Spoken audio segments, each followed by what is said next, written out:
সোমবার ভয়াবহ বিস্ফোরণ আর অগ্নিকাণ্ড আর তার জেরেই প্রাণ গিয়েছে ৭ জনের এবং সেই সঙ্গে আরও একজনের মৃত্যুর খবরও পাওয়া যাচ্ছে।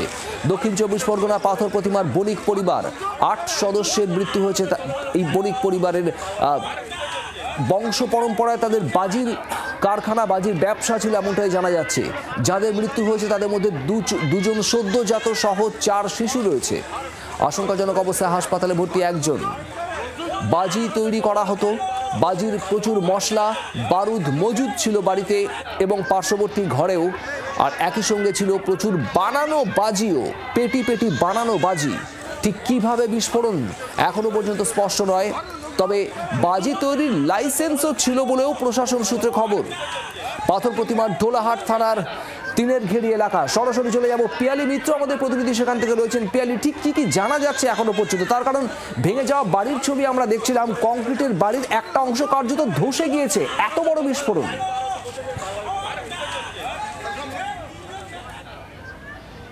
একেবারেই, এবং কার্যত একটা এটা বলাই যায় এই বণিক পরিবার কার্যত একেবারে বারুদের স্তূপের ওপরেই বসবাস করতো। তুমি যে বিষয়টা উল্লেখ করলে আরও একবার ছবিটা দেখাবো এবং প্রত্যেকটা বিষয় একটু এক্সপ্লেন করার চেষ্টা করব। এইটা হচ্ছে এই যে পোর্শনটা, সেটা হচ্ছে বাড়িটার পেছন দিকের এই যে কংক্রিটের বাড়িটা তুমি দেখতে পাচ্ছ, এখানে 4টে রুম রয়েছে, 10 ইঞ্চির গাঁথনি এবং সেই 10 ইঞ্চির যে পাঁচিল, যে দেয়াল, সেটা উপরে কিন্তু একেবারে একটা গোটা অংশ নেই। তুমি একটা আলমারি দেখতে পাচ্ছ, দুমড়ে মুচড়ে গিয়েছে এবং এই আলমারি কিন্তু কোনোভাবে বের করে এনে রাখা হয়নি। যখন বিস্ফোরণ ঘটেছে, বিস্ফোরণের অভিঘাত এতটাই ছিল যে ওই ঘরের ভেতরে থাকা আলমারি ছিটকে এসে এখানে পড়েছে।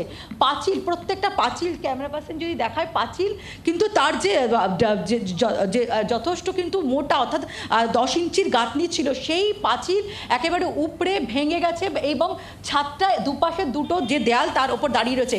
এটা আমি তোমাকে একটা বাড়ির পেছনে অংশটা দেখাচ্ছি এবং এই অংশের যে 4টে ঘর রয়েছে সেখানে কিন্তু এই যে বণিক পরিবারের যে চন্দ্রকান্ত এবং তার ভাইয়ের যে 2 স্ত্রী, অর্থাৎ তাদের 2 স্ত্রী এবং 4 জন যে সন্তান, তারা এই ঘরগুলোর ভেতরে ছিল এবং একেবারে জলে, একেবারে বিস্ফোরণের জেরে যে আগুন জ্বলে এবং তার জেরেই সম্পূর্ণভাবে ঝলসে তাদের মৃত্যু হয়েছে। তার পাশে একটা পোর্শন আছে যেখানে অ্যাসবেস্টাসের একটা ঘর রয়েছে, সেখানে এই বণিক পরিবারের, অর্থাৎ চন্দ্রকান্ত বণিকের ঠাকুমা থাকতেন, তিনিও সেই সময় ঘরে ছিলেন এবং তারও মৃত্যু হয়েছে, তিনিও একেবারে ঝলসে যান এবং পরবর্তী সময় তার মৃত্যু হয়।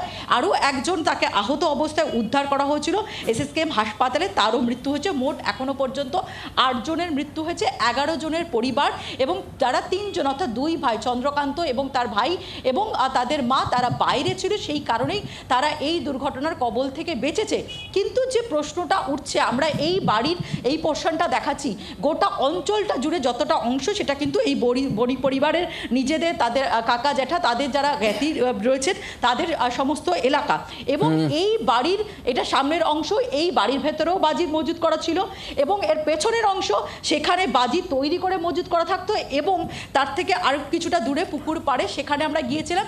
সেখানে গিয়ে আমরা দেখলাম সেখানে বাজি তৈরি করা হতো এবং বারুদের স্তূপ, সেখানে বস্তা বস্তা বারুদ, সেখানে বাজি তৈরি হতো। এখন যেটা সব থেকে গুরুত্বপূর্ণ প্রশ্ন উঠছে, যে লাইসেন্স রয়েছে বলে জানা যাচ্ছে, বছরখানেক আগে সেই লাইসেন্স পেয়েছিলেন এই চন্দ্রকান্ত বণিকরা, কিন্তু এই ধরনের বাজি তৈরি করার ক্ষেত্রে যে SOP রয়েছে, যে নর্মস রয়েছে, বা যে ধরনের গোডাউন বাড়ি থেকে একেবারে জনবসতিপূর্ণ এলাকা থেকে কতটা দূরে রাখতে হবে, কোথায় বাজি তারা মজুত করতে হবে, তার জন্য কী কী প্রিকশন নিতে হবে, সেটা কিন্তু সমস্তটা এখানে মানা হয়নি। সেটা কার্যত বোঝা যাচ্ছে, তার কারণ যেখানে তারা বসবাস করছেন সেই ঘরের মধ্যেই বাজির উপস্থিতি। এবং তুমি যদি দেখো, ক্যামেরা পার্সন যদি দেখায় এই যে পোর্শনটা, সেই পোর্শনে যে একেবারে এই অংশটা ভেঙে চলে এসছে, সেখান থেকে বহু দূর পর্যন্ত অ্যাসবেস্টাসের যে অংশ, সেটা ছড়িয়ে ছিটিয়ে, এবং আমি যত দূর এগিয়ে যাব, হেঁটে যাব, তোমাকে আমি দেখাতে পারবো যে সেই অ্যাসবেস্টাস, সেগুলো কিন্তু ছিটকে এখানে এসছে, যার থেকে এটা বুঝতেই পারছো যে এই বিস্ফোরণের অভিঘাত কতটা ছিল। আমি এখানে রয়েছি এবং আরও দূর পর্যন্ত, এবং বিভিন্ন জায়গায় জায়গায় কিন্তু যে বাজির যে সমস্ত সরঞ্জাম বা বাজি যেগুলো দিয়ে তৈরি সেই সমস্ত জিনিসপত্র এখানে পড়ে রয়েছে। ফলে বুঝতেই পারছো যে যেখানে বাজি তারা বানাতো, এবং এলাকার বাসিন্দাদের যেটা বক্তব্য যে একাধিকবার তারা এই চন্দ্রকান্ত বণিকদেরকে বারবার করে তারা বলেছেন এখানে প্রচুর লোক রয়েছে, এখানে এই বিপজ্জনকভাবে বাজি যাতে মজুত না করা হয়, কিন্তু সেটাতে কোনোভাবেই তারা কর্ণপাত করেননি। এবং যখন বিভিন্ন সময় পুজো আসে সেই সময় তাদের বড় অর্ডার আসে এবং তখন তারা এখানে বাজি বানায়, এবং সেই বাজি বানিয়ে একেবারে বিপজ্জনকভাবে যেখানে নিজেরা বসবাস করছেন, তোমাকে যদি একটু দেখাই এই যে এই জিনিসগুলো, সেগুলো কিন্তু সমস্তটাই একেবারে বাজির যে অংশ সেগুলোই, অর্থাৎ এই বাড়ির ভেতরেই যেগুলো ছিল সেখানে বিস্ফোরণের পর সেগুলো এখানে ছিটকে এসছে, যেগুলো একেবারে যেখানে থাকছেন তারা দৈনন্দিন থাকার ঘর সেখানেও তারা বাজি মজুত করছেন, যেখানে বাচ্চা থাকছে, বৃদ্ধরা থাকছে, এবং একেবারে লোকজন যেখানে বসবাস করে লাইসেন্স থাকলেও এভাবে কি এইভাবে বাজি এই রকম একটা যেখানে মানুষ বসবাস করছে সেখানে থাকা যায়? সেখানে এই পরিবার যারা এইভাবে বাজির ব্যবসা করছিল তাদের ভূমিকা নিয়ে প্রশ্ন উঠছে, যারা এর নজরদারির সঙ্গে যুক্ত। কারণ আমরা এর আগে একাধিকবার দেখেছি, সেটা এগরার ঘটনা হোক, দত্তপুকুরের ঘটনা হোক, সেখানেও কিন্তু নজরদারি নিয়ে প্রশ্ন উঠছে। ফলে যদি যেটা তুমি বললে যে এসওপি যে ঠিক কি কি পদ্ধতি আছে, কি কি নর্মস আছে, সেগুলো কি মেনেই এভাবে আতশবাজি তৈরি হচ্ছিল? পিয়ালি, একাধিক প্রশ্ন উঠছে, তোমার কাছে আবারও আসবো পরে, কিন্তু আপনাদের জানাবো এই বণিক পরিবার কার্যত শেষ হয়ে গিয়েছে। চন্দ্রকান্ত বণিক এবং তার ভাইয়ের পরিবারের যারা ছিলেন তাদের প্রায় সবারই মৃত্যু হয়েছে। 7 জনের মৃত্যুর খবর আমরা পাচ্ছি এবং তাদের সম্পর্কে আমরা জানাবো। 8 জনের মৃত্যু হয়েছে। অরবিন্দ বণিক 65 বছর বয়স, তার 6 বছর বয়সী অনুষ্কা বণিক, 80 বছর বয়সী প্রভাতী বণিক, এবং সেই সঙ্গে মৃত্যু হয়েছে আপনাদের দেখাবো সায়ন্তনা বণিক, তার বয়স 28 বছর। এখানেই শেষ নয়, মৃত্যু হয়েছে আরও একাধিক ব্যক্তির এই বণিক পরিবারের। আমরা দেখাবো এক এক করে। অরবিন্দ বণিক, অনুষ্কা বণিক, প্রভাতী বণিক, সায়ন্তনা বণিকের পাশাপাশি মৃত্যু হয়েছে আরও 4 জনের, এবং মৃত্যুর সঙ্গে পাঞ্জা লড়ছেন আরও বেশ কয়েকজন। 9 বছর বয়সী অর্ণব বণিক, মাত্র 6 মাস বয়সের সদ্যজাত অস্মিতা বণিক, আরও এক সদ্যজাত, তারও 6 মাস বয়স অঙ্কিত বণিক, এদের মৃত্যু হয়েছে।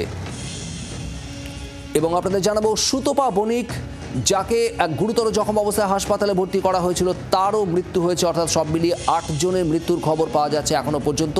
এখনও জখম রয়েছেন আরও বেশ কয়েকজন। যদিও চন্দ্রকান্ত বণিক, যার এই মূলত বাজির ব্যবসা, যার এই বাজির কারবার, এই চন্দ্রকান্ত বণিকের কিন্তু হদিশ নেই এখনো পর্যন্ত।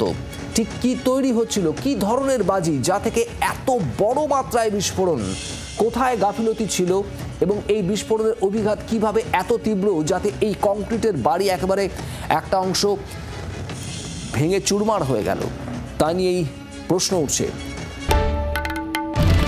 বাংলার আওয়াজ, বাঙালির আবেগ, জি 24 ঘন্টা।